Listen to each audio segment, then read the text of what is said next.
What is your craziest "we never speak of this again" story? Story 1. I was on a road trip with a buddy. We were heading to a 3-day music fest in Tennessee. We drove through the night and were making good time. He was driving and asked me to take the wheel for a second. I did. He grabbed a Gatorade bottle, unzipped, and started pissing in the bottle. I was a bit uncomfortable with my hand 6 inches above his exposed dick, but we were going 75 miles per hour and his foot was on the gas. We had more pressing concerns, is my point. He finishes up, and in one swift motion rolls down the window and lifts the Gatorade bottle toward the window to dump it. I say, "Wait, what are you doing?"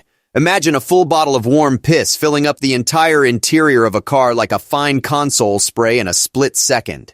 That's what 75 miles per hour wind blowing inward does to a bottle of liquid trying to go outward. I learned that the hard way. Of course it got in my mouth. But that wasn't the worst of it. It was clogging my ears like I had been swimming. It was stinging my eyes. It went so far up my nose that I sneezed it out. Twice. We looked at each other, dripping piss. All I could say was, "Damn it, God damn it, dude." He turned on the AC after a time. Piss droplets blew out onto us. It was dripping on us from the ceiling of the car. We rode for a long time in silence. Do you know what a person in the interior of a car covered in piss smell like after being in 103-degree heat for 3 days and no means to wash up? Story 2. Here's a recent story. My buddies and I actually voiced the phrase, "we can never tell this story," in the truck afterwards. We were on a road trip with 2 buddies, Cal and Joel. Driving home late at night, we were in the mindset that we were tired of sitting in the truck and ready to be home. So we drove through the night to get the miles behind us. Finally, about 3 a.m., we pulled off the highway onto a forest road and drove until we saw a spot to camp. There was a decent grassy clearing that looked like someone had had the same idea here before. We piled out and grabbed our tents and started setting up. Joel was tired and quiet. Cal had the inhuman ability of speaking in a continuous run-on sentence for hours. It didn't matter what time it was. You could wake him up at 4 a.m. and from a dead sleep, he'd start telling you a story before his feet hit the ground. He was funny too, so it kept the road trip interesting. As we were setting up camp, Cal was deep in a half-story, half-rhetorical essay when he stopped. Cold. I looked over his way, shining my headlamp on him. His lamp trailed off into the trees. "Are those eyes?" I looked where he was looking and stared for a good while. "Might just be dew on the leaves. Or a marker on the trees. Wouldn't be surprised if this road is used for motorcycle races." We stared a while longer, neither of us able to relax. Finally, I grabbed a shovel and started walking toward the little glowing beads. Neither of us were going to sleep without resolution. "Damn it, guys, go to bed," Joel announced with confidence. "There's no predators in this area." "There are. I've seen both bears and cougars in the area." Joel wasn't from the area. Cal and I continued on. I covered about half the ground between me and the orbs, and I paused. It was so dark and they were so far away I couldn't quite make out if they were moving slightly or if it was just the shadows cast from my headlamp.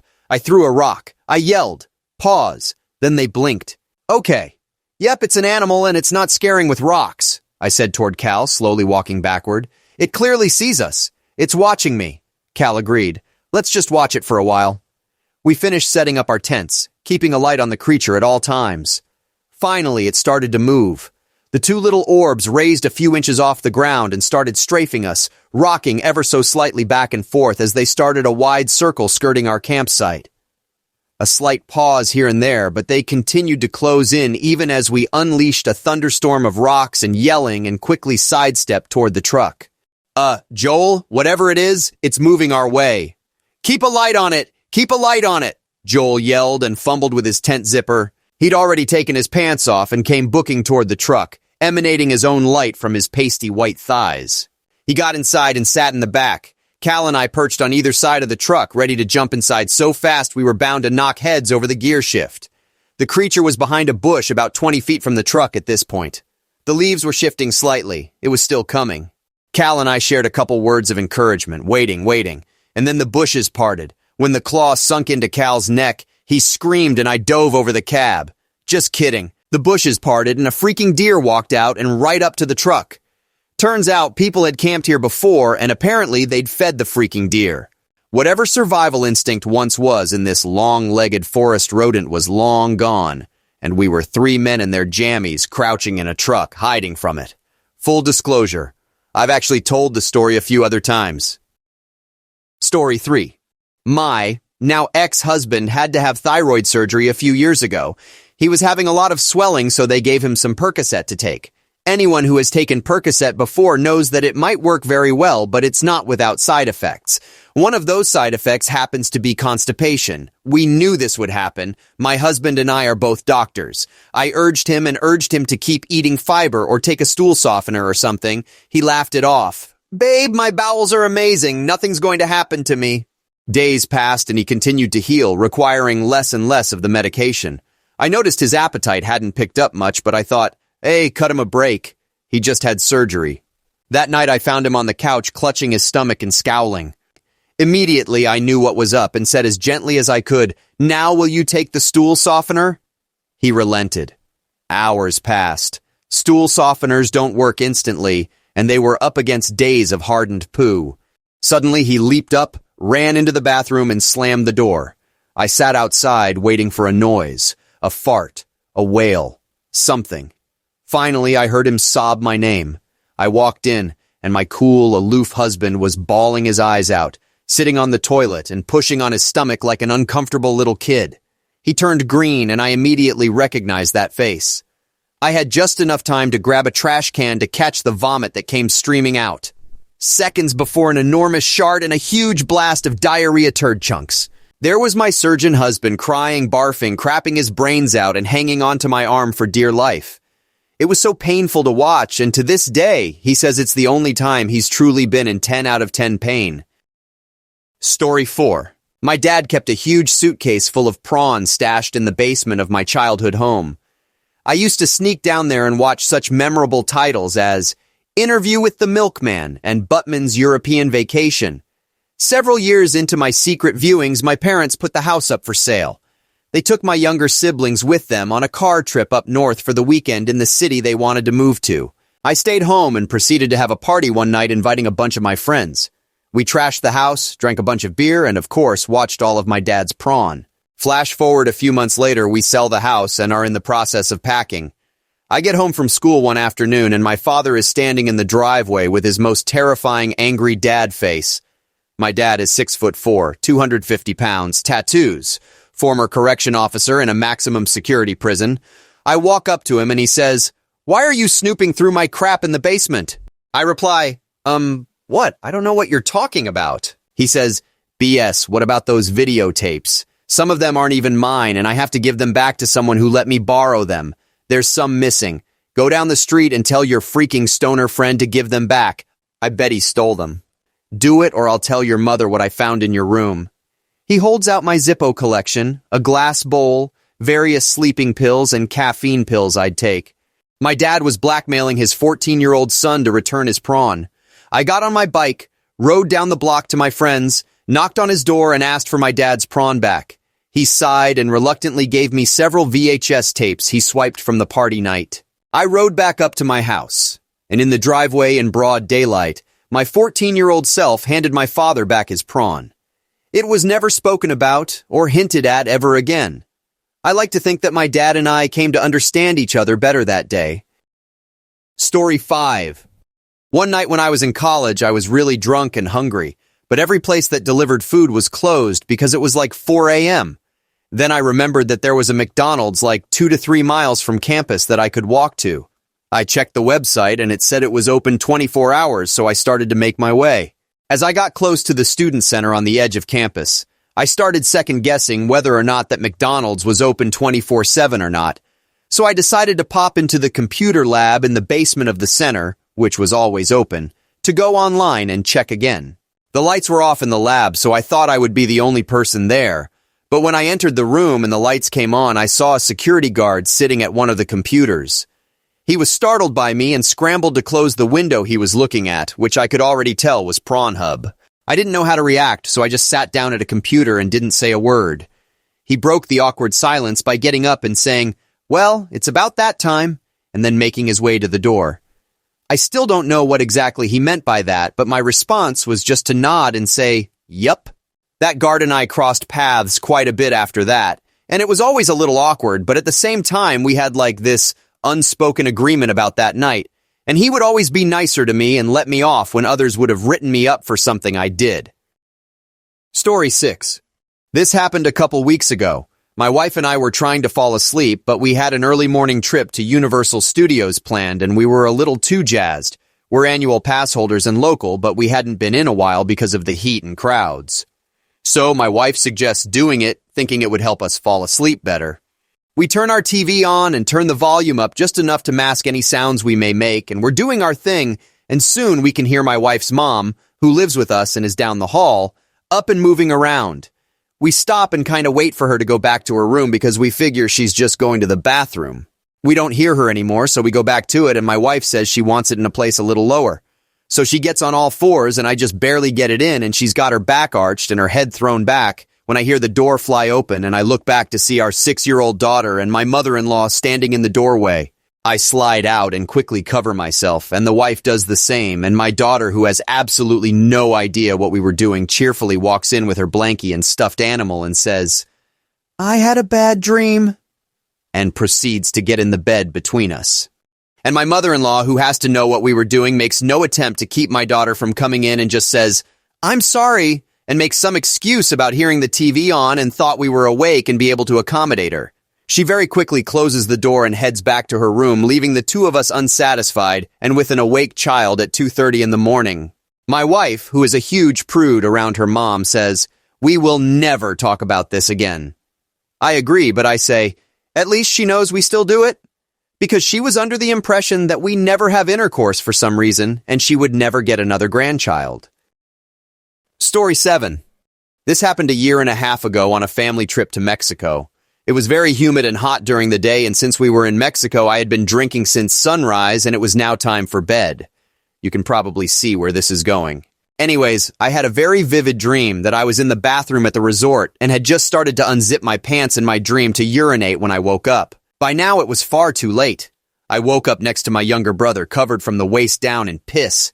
There was even a piss stain that looked somewhat like a chalk outline of an obese man. My brother and I are quite close and are always brutal towards each other in a fun way. I expected him to roast me and wake up my parents to embarrass myself.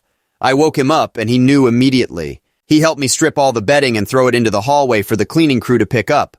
All of this at 6 a.m. with no hesitation whatsoever. We woke up a couple hours later to my parents questioning us why we were sleeping on a bed with no sheets or blankets, and we both said we sweat too much throughout the night and got rid of them. To this day, we haven't spoken about it, but both know deep inside that my 18-year-old self pissed the bed. I love that kid. Story 8. Okay, I have a good one for this.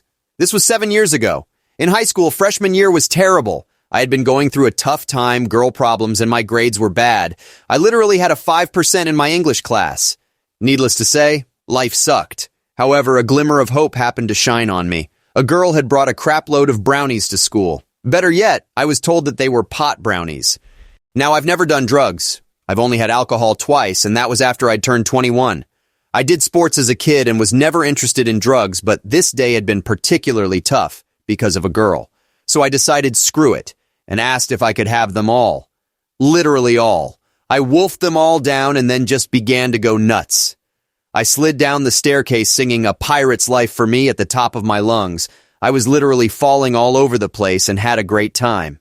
There were two girls that hated me, unrelated to the girl problems I had, and somehow, over me acting like an idiot and giving zero craps, they became friends with me that day and remain so to this very day. Anyways, I'm basically stoned out of my mind and just go on this stupid freaking goofy rampage throughout my high school, which was fairly large, until a friend asks me what the hell was wrong with me. I was usually very stoic, serious, basically one of those angsty teenagers that didn't like smiling. Then I told them about the brownies and all that crap. They later went to the girl that gave me the brownies to ask her why she'd let me have so many. They had no pot. The guy that told me that they did was just messing with me. I had done all of that crap without anything in my system aside from sugar. We never discussed that again. I moved and changed schools soon after. Story 9. My partner and I were staying in the city, visiting from the country. That morning, we checked out of our hotel and got them to hold on to our luggage as we were going to go kayaking for the day. Fast forward to kayaking. It's my boyfriend's first time. We get wet, very cold, and begin to feel really sick. We need a nice, warm shower and to change our clothes. Thinking we could go back to our hotel, pick up our luggage, and they would surely allow us back in, they didn't. They were completely booked and our room was already remade. Upon leaving the hotel, we discover that directly next to it is a pay-by-hour hotel. Oh yes. We walk up the crusty, damp steps towards the reception and request a room for 1 hour. At $160, it was the most expensive shower I have ever paid for. Upon entering the room, we are immediately met with a full wall-sized TV displaying Prawn at full volume. There's lube, condoms, and crusty carpet everywhere. It was terrifying. We had the fastest shower of our lives and ducked out of the room to return our key. The Korean receptionist asks in the most seediest voice I'm sure he can muster, "Can I help you?" Most likely hoping to join in on some fun. We reply that we only came for the shower, returned our key, and rushed down the stairs as quick as possible. Story 10. Went to Toronto to support my friend while he was DJing at a few clubs over the weekend. This was a regular thing at that time. He played up there quite often, and we usually went with large groups of people. This time it turned out to be just 3 guys up there. The one night after he got done playing, we were just hanging out at the club and ended up taking some ecstasy. Also a pretty common occurrence. The E was really strong, so after having some fun, we just decided to go back to the hotel to smoke some weed and listen to music. After smoking, it made us all roll even harder. My friend, the DJ, starts getting kinda overwhelmed by how hard it's hitting him. After a while, we calm him down and convince him to go take a warm bath to relax and just listen to some music. So he goes into the bathroom to take a bath while my other buddy and I are still hanging out in the room just rolling and having fun. He was in the bathroom for a good while, and we were pretty trash still too, so we never really checked on him. He finally starts yelling for us that he needs our help. We go running in to see what's up, and there he is in the tub full of water with a bunch of turds floating in there with him. After we stop cracking up, we get him to drain the tub. We grabbed a sheet off of one of the beds and scooped it all up. Then we ran out to the hall and threw the sheet into a stairwell. We vowed never to speak of this to anyone, and if anyone asked how our trip was, we just tell them that we got really messed up and the DJ lost his crap. Story 11. My mom was pretty naive. Okay, incredibly blind. When it came to my sister and I, and if we were sexually active as teens and young adults. I had a serious boyfriend for 2 years and went on a 2-week vacation with him alone after our senior year, and she didn't think we were having intercourse. I moved back from college as a single girl. I got an apartment of my own without a roommate. I was ready to mingle. My mom had a key to my place because I have a disability, so she stops by and helps me with things like putting out the trash or changing my sheets, and sometimes she does it while I'm at work. I met this guy at one point and we hit it off. I didn't tell her about him because it wasn't serious at all. Just flirting at the bar, hanging out, etc. Well, one Friday night he ends up spending the night at my house.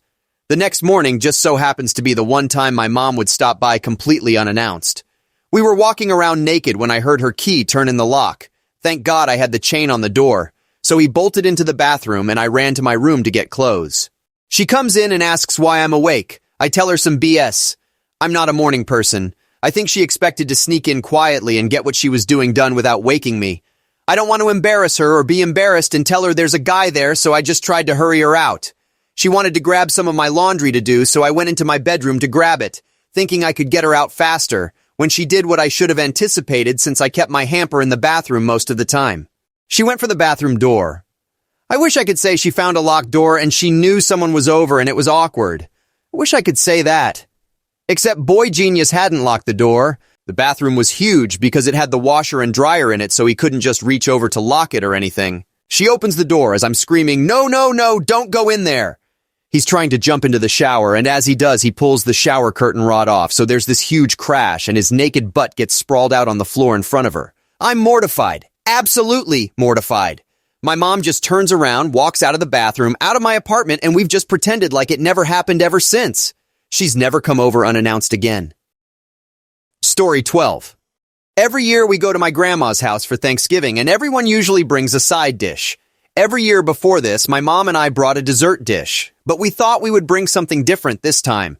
Mom said she was going to make a green bean casserole, but we woke up late so there was no time to cook. That's when we came up with the plan of shame. We took a Pyrex bowl to Walmart, bought a pound of Amish macaroni salad, and transferred it to our dish. We got to my grandma's house and everything was fine except for the internal shame, but dinner messed that up. Someone asked my mom how she made it. She looked like a deer caught in the headlights, but saw me as I walked into the kitchen. That's when I heard her say that she didn't make it, that I had made it. My own mother threw me under the bus. I made up some story about finding it on Google, but I wasn't sure where and promptly left the kitchen before they could ask me about ingredients. We had a good laugh about it on the ride home. She said she was sorry, but she panicked and we would never speak of it again. I still get at least one person every year asking when I'll make that freaking macaroni salad again. Thanks for watching till the end, and don't forget to like and subscribe for more of these ridiculous stories. Love you all, and stay safe out there in that crazy world. Much love. Peace.